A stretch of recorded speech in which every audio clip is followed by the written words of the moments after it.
Hello, everyone. Welcome bright and early on a Monday morning. Thanks so much for joining us today for a special well-being series.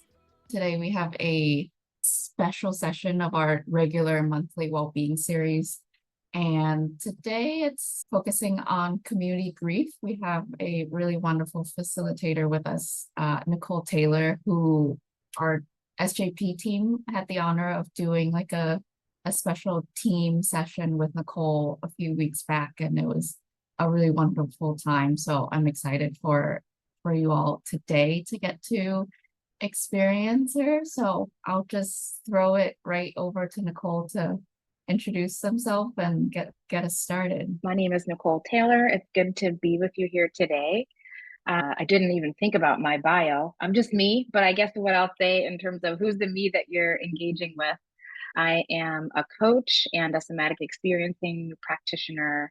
And my kind of theme of my life is well-being, supporting well-being, especially in times of turmoil. And this definitely feels like a time of turmoil for many of us. So, want to just be with you all today. Really want this to be a kind of circle. That's what I'm envisioning. Even though we are on Zoom, I'm envisioning us in a cozy room with a fireplace. Everybody's got some tea, or if you're not a tea drinker, you have whatever lights you up, and we're just in a circle on comfy cushions, and we're just taking a pause from the momentum of life and from the momentum of all that's going on around us so that we can be together, check in to see how we actually are doing, and then do a couple of things that are resourcing for ourselves. And we'll end with sharing how we are resourcing ourselves. So I'm going to share a couple of practices that we can do, but none of us is a blank whiteboard. We all have tools and we all know how to take care of ourselves. And so when we share that, we remind ourselves that we are resilient and we remind ourselves that we can learn that from one another. So before we begin with the grounding, I just wanted to invite you to call on your resilience. You are here because those who came before you persevered. And I think sometimes when there feels like there's multiple crises going on, it's easy to lose touch with that is in us. We are that. We know how to get through hard things. So just take a moment, maybe, and place your awareness around your body and then into the body at the center of the chest and feel into your ancestors. And that might be family members that were able to persevere through times that were hard. But your ancestors might also be authors of books that you read that have been useful to you. Your ancestors might be the neighbor who held you when you were a child. Your ancestors might be people that you never met but have been an inspiration to you. So let's just take a moment and really call those folks in.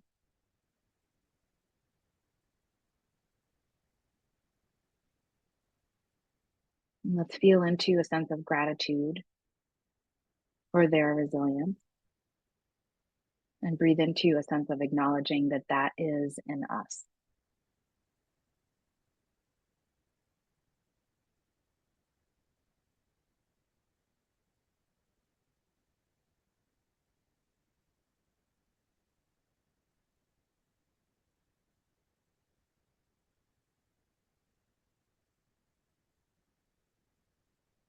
Good. And let's continue with this grounding by noticing your seat in a chair and your feet on the earth.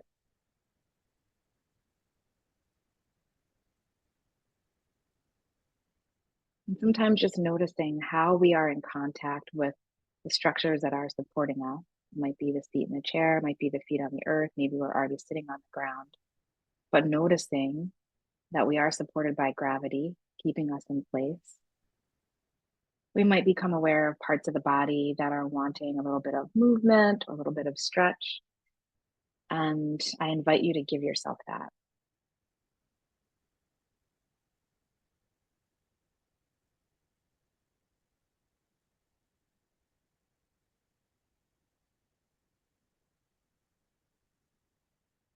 Maybe the eyes naturally close, or maybe they stay open, but the gaze is soft.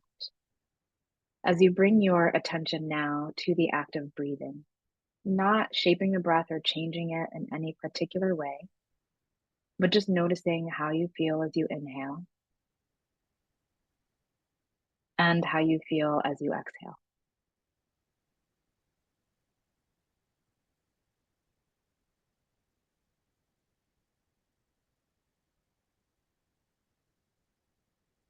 And sometimes noticing the breath brings another wave of adjustment, some movement that the body wants in order to feel more comfortable.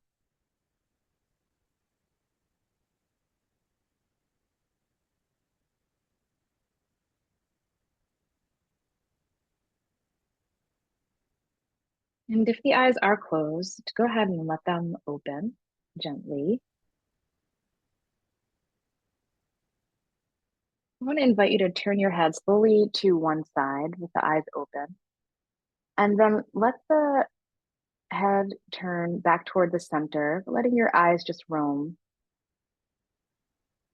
until they find something that, oh, it just feels good to have my eyes on that place. Like I'm noticing a tree outside my window. And once your eyes find something that it feels good to rest on, let your gaze rest there. Let yourself have that.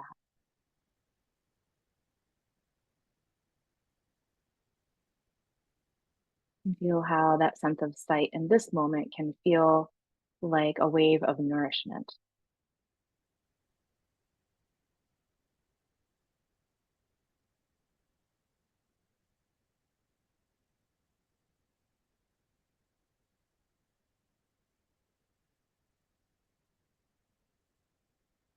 And when you feel ready, let the gaze continue to roam, maybe coming toward the center and moving to the other side until the eyes find something else that they'd like to stay with. And when they find that thing, just let that happen, letting the gaze be soft, almost as if your eyes are receiving what they're looking at.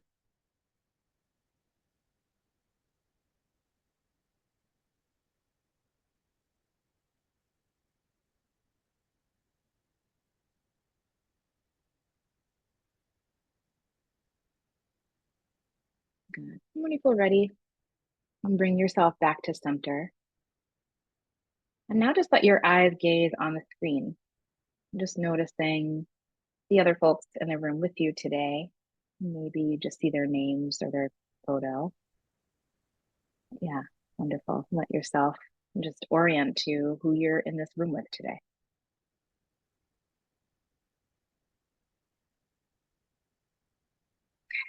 Got those glasses on. I'm with you. All right. And come on back. Great. So I thought we would start with a check-in. How do you enter the space today? And I want to acknowledge I'm calling in from Philadelphia, but I believe you all are in Los Angeles. And so I was just out there for work last week. And even though it seems that there's a lot of containment of the fires, there's still so much to be done in terms of folks who have lost a home, folks who know someone who's lost a home, supporting others in the community who are in need. So just wanting to acknowledge that that's in the space. And then we also have all of the things that have been happening since the new administration took over. And for many of our communities, these feel like direct attacks. So that's something that we're experiencing. And then we also just have whatever our normal life is and the ups and downs and the waves of life that we surf. So just wanting to name that there's so many things happening, in the collective, and then we have our own things that are happening. And not to name that in service of overwhelm, but to name that there's a lot going on. And so the question of how do you enter this space, you might want to keep that to right now I feel okay and I've got my seat in a chair, my feet on the earth, and that's my check-in. And others might have some real tenderness that's coming up for them in terms of how they enter the space. So you get to choose.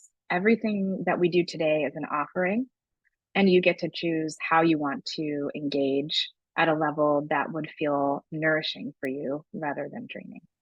Yeah. So we'll give just 5 minutes of time. And again, the check-in question is just how do you enter the space today? So we'll do 3 different ways to resource yourself. 2 of these come from Somatic Experiencing. One of them is the brain hold, and the other is the self-hug. And the third one will kind of play with noticing different sensations in the body and their opposites.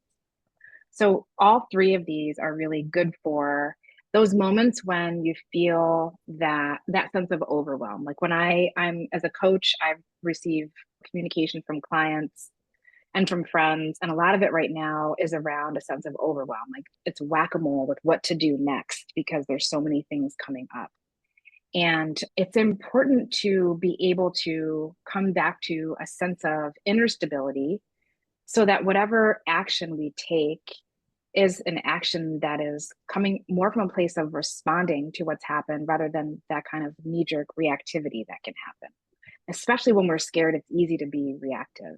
So it's not to say that there's anything wrong with any of the emotions that we're feeling right now, whether it's fear, whether it's anger, whether it's sadness, whether it's a mixture of all 3. And there's some people who don't feel that right now. Some people are energized by the fact that there is work to be done. So I don't want to negate that that is a valid response as well. But it's important, I think, from my own experience, to be able to do that from a place of feeling a sense of stability so that that action can be taken from a place of strength. If try to take action from sitting sideways, right? You're going to constantly be recalibrating. Whereas if you try to take action from feeling this sense of inner alignment, then you are well poised to deal with whatever the reaction is to that action that you take. So practices for inner stability are going to be our friend because we are in a marathon, not a sprint, right? If you really think about this new administration has been here for 2 weeks and they're doing the same tactics that they did last time. And it's designed to make everybody feel overwhelmed and just to check out. So our ability to resource ourselves, that's going to be really important. One that I love for when I feel like it's kind of like, and then this, and then this, and then this, and then this, and I can feel the energy starting to go up into my head. And sometimes that just feels like racing thoughts. Sometimes that feels like pressure in the head, beginning of a headache. There's a nice practice called the brain hold. So I want to invite you to take one of your hands and put it over your forehead.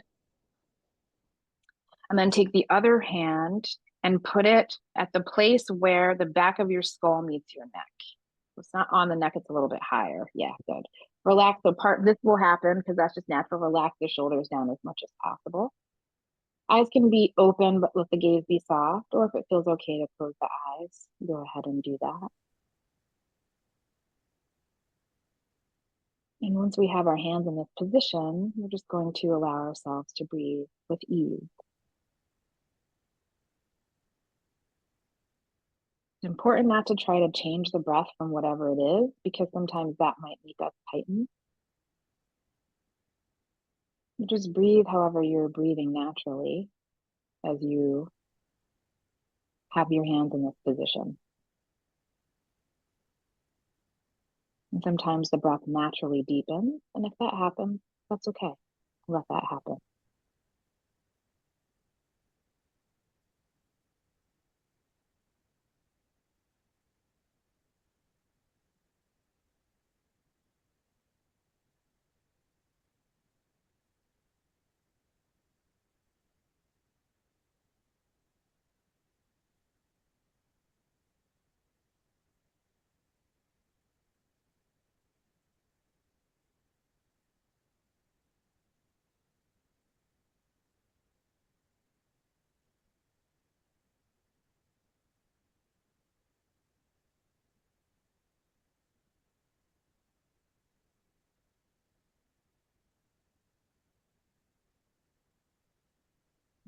And when you feel ready, let yourself release.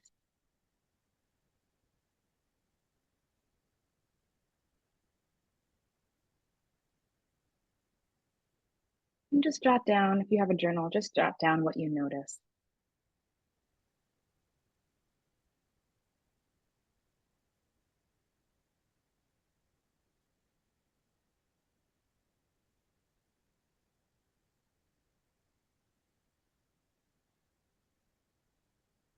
All right.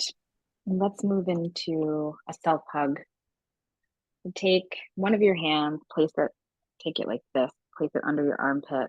Then take the other hand and place it over the bicep on the outside. Yeah.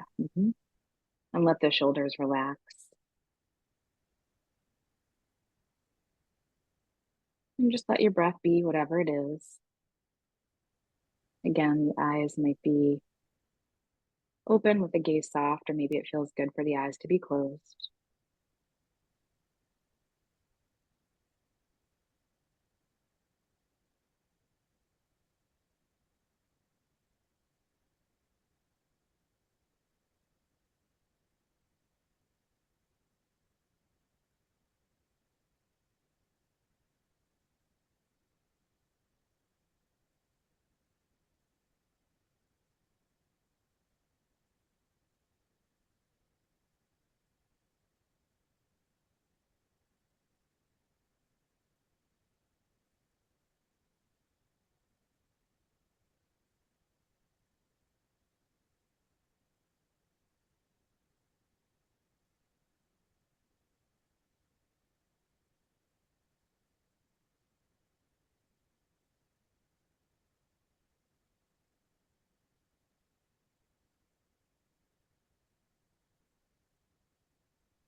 All right. And when you feel ready, let that release. And just notice your experience.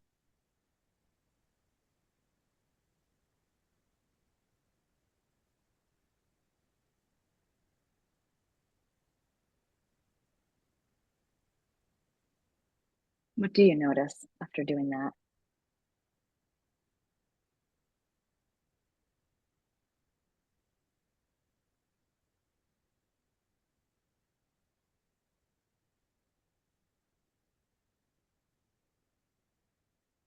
There's something really beautiful about touch and times where we feel really activated. And it's beautiful when we have people around us that we can touch or animals around us that we can touch.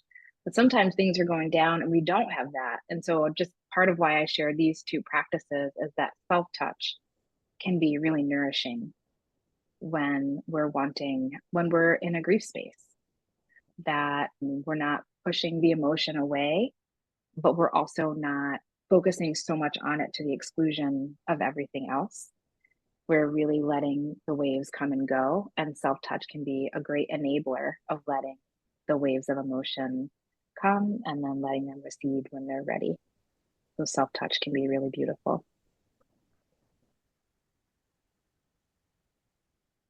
So, how are you all resourcing yourselves right now?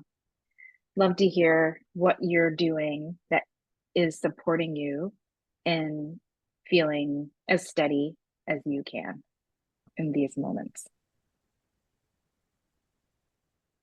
Going on in my home, and that's really a resourcing practice, walking daily and noticing if I'm feeling kind of activated and there's a lot going on, letting my body start by matching that faster pace so that that energy inside feels met. And then once it feels met, there's kind of a natural slowdown that starts to happen. So walking at a pace that feels aligned with my inner experience, and then letting that bring me into a calmer space. That's another way that I'm resourcing. And then journaling, just because it's so easy to get up in the head. So it's really nice to be able to get the thoughts on paper so they're easier to witness and not as not as consuming as it can be. I shared a number of practices, and one that I really love is just making that space in the morning, not waking up and then going right to the news or waking up and going right to the calendar, but really just easing into the day with more space and with intention. So I love that you have that intention practice in the book that you read. That's great. Also, I think the journaling in the evening is such a beautiful way to clear the mind so that you can receive more rest. Because one of the first things to go when we're feeling high stress is the quality of our sleep, but it's actually so nourishing when we get really good sleep.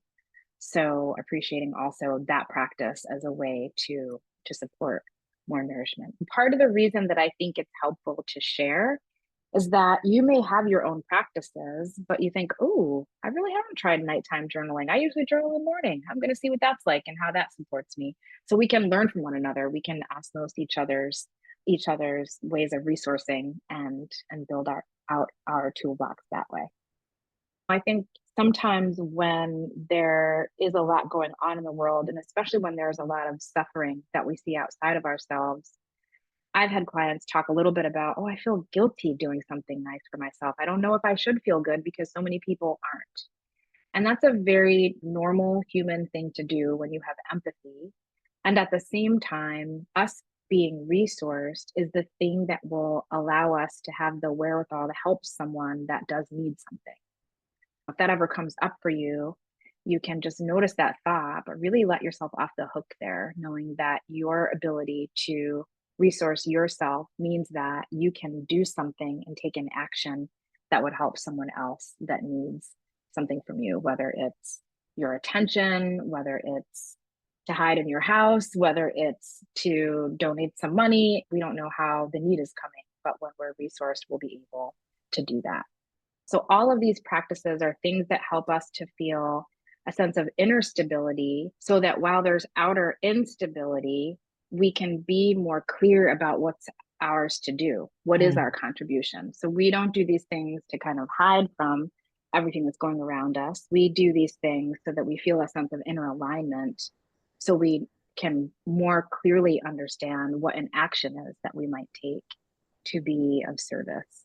So I just love that pulsation between the things that help us to feel okay, make us long for supporting a world where many things are not okay. And that loop is part of what I think it means to be a human, that we touch into our inner goodness so that we can act from that place. And that's a really beautiful thing.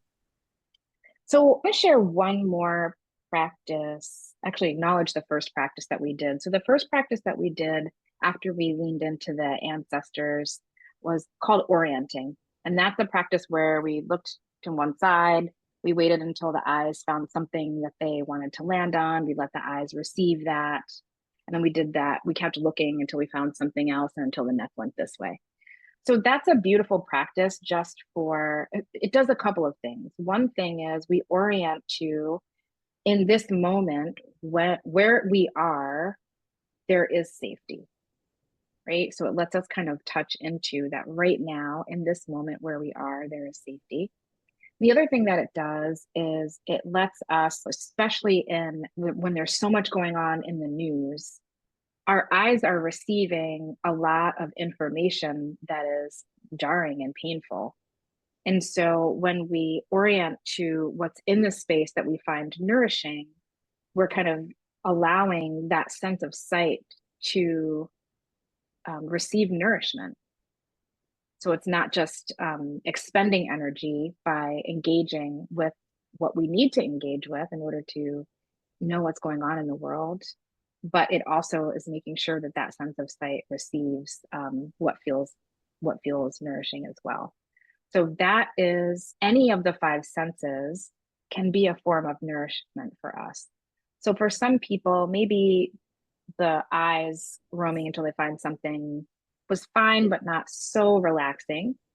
You might want to try sound. You might want to try noticing, what is a sound that sounds the farthest away? What is the sound that sounds the closest? What is the sound that sounds in the middle? And then when your ear finds something that it's really pleasurable, allowing your attention to rest on your sense of hearing. You may find that that is fine, but it doesn't really bring you there. And what brings you there is touch, but you're a tactile person. So if touch is your thing, then maybe you're just letting your hands lightly touch up and down the legs, if that feels like a nice texture. Or maybe there's textures. I have one client who has something soft on her desk, and that's resourcing for her to feel that soft thing on her desk. So, or maybe you have, my dog is 75 pounds, so she's not fitting on this lap. But if I had a little lap dog, then maybe petting the dog would be something that's resourcing, right? So touch can really be resourcing too. So just be thinking about that. In the moments of stress, there are ways for us to kind of ground in the moment, and the senses can be that for us. So wanting to offer that as that's a practice that we started with, but wanting to make sure that we frame that as a practice. And then the other piece is around what I call awareness balancing. So I want to invite you, let yourself in this moment of community, let yourself think of something that you have found stressful in the past couple of days. It might be that headline that you saw that made your jaw tense up. It might be a neighbor letting you know that something happened and they need a little bit of support. It might be any number of things.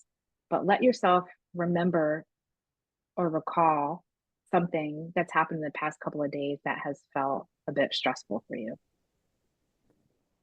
And as you bring that into your attention, notice what happens in your body. Maybe there's a place in the body where there's more of a sensation of tension or tightness. Mm-hmm. And just let yourself notice that.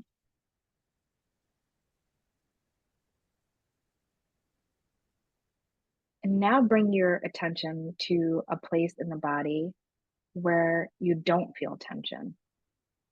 Or if the whole body feels tense, let your awareness come to the place of the least amount of tension and notice that.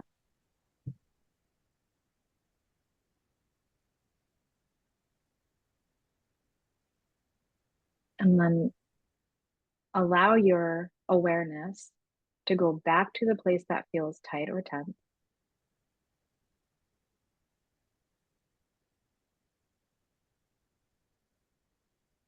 And then to go back to the place that feels the least tight or maybe even relaxed.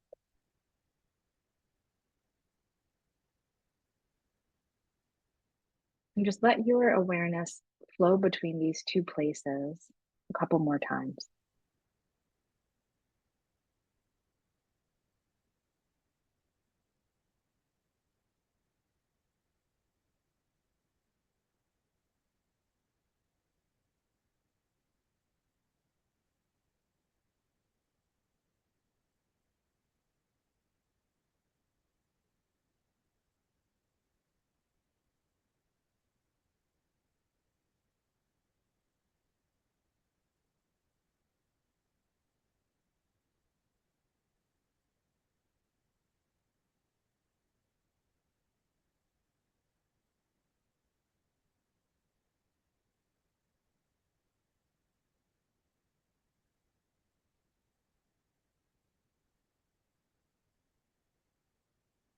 Okay.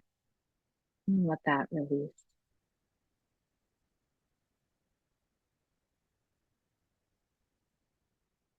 So often when there's the body's response to tough news might be that there's a contraction that happens. And when we can be present with the contraction, but then also choose to bring our awareness to where there isn't as much contraction and let the attention move back and forth between these two places, often what happens is that the amount of tension in the first place begins to slightly resolve. And so that can be a wonderful practice for working at the level of the body. So you're not going to talk yourself out of the fear you feel when you see any number of things in the news, right? You're not going to talk yourself out of that. And we wouldn't want to. That fear response is a natural response to the fact that there's harm happening. And at the same time, we don't want to be so consumed by that that we lose contact with our resource. So noticing, rather than going into the mind and trying to talk, reason our way out of it, just notice where the body went like this, and then notice where that isn't happening. And as you let the awareness flow between those two spaces, something begins to happen that's different. Signs that that's happening might be you're experiencing less tension in the place that you notice. Sometimes you might find that you yawn or you take a really deep breath. And those are just kind of little kind of breadcrumbs that something is shifting in you. We can do the same with emotion. So we were just working at the level of sensation, but we can do the same with emotion. So again, bring yourself back to recall a time in the past couple of days, maybe even today, when you felt a strong emotion. Maybe it was anger, maybe it was sadness, maybe it was fear. I only use those emotions because we're usually not trying to do any sort of grounding practice if what the emotion was joy. We just want to let that ride. So if that happened, great. But we want to use this practice for some of the emotions that are less comfortable. So notice if you recall, maybe you felt, I'll say for me earlier today, I felt a sense of anger, and I experienced that as a lot of tightness in the jaw, but I felt the anger mostly in this part of my body. So even now, as I think about what happened, I can feel that tension coming back. I can feel that anger coming back. I just let myself notice, oh, that's anger. But then I get curious, where am I not feeling anger? And I bring my attention there. And I feel the anger up here, but my toes are just hanging out. They just feel kind of neutral. So when I bring my attention to my toes,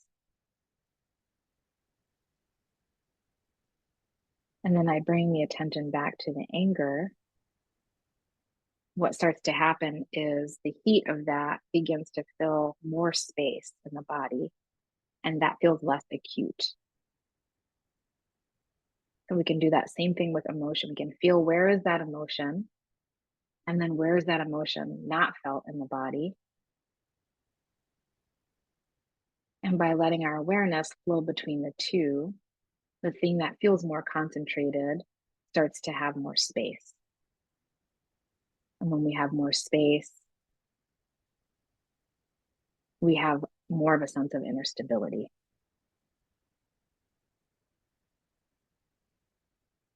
So how does that feel as you're trying that out?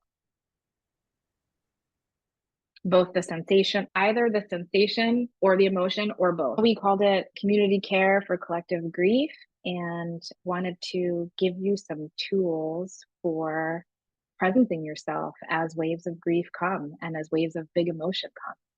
So the orienting to one of the senses can be really useful. The brain hold can help you to feel more of a sense of groundedness. The self hug can feel really nourishing. And the awareness balancing between places that feel tight and places that don't, and places that feel big emotion and places that don't, and letting the awareness flow back and forth, that can create just more space in your experience. Yeah. I think we're going to start to move toward close. And I just want to make space for any final questions or reflections that folks have. And then we'll move into a one-word checkout so we can see how we're all leaving the space. And we'll just do that in a circle in the room. It was wonderful to be in space with you. As I said earlier, I am a coach who uses somatic experiencing. I'm also a yoga and meditation teacher, as well as an Ayurvedic health counselor. So if I can ever be of use to you in your path of well-being, please reach out and let me know. And otherwise, let's check out. So how do you leave this space? Thank you so much, Nicole. And yeah, thank you all for being here today. as I mentioned at the top, we have these well-being series regularly every second Thursday of the month. So definitely, if this is something that you're interested in, we always have facilitators who bring practices in this vein. So come back and join us another time. I just put in the chat our session for next week. But yeah, thanks again for being here, and I hope to see you again in the future. Okay, thank you. Take I'll care. send out Nicole's info in an email afterwards. Thank you. Fabulous. This is All right. this is wonderful. Thank you Bye-bye. so much. Bye-bye. Everyone. Bye. Bye. Bye, everyone. Bye, everyone. Thank you so much.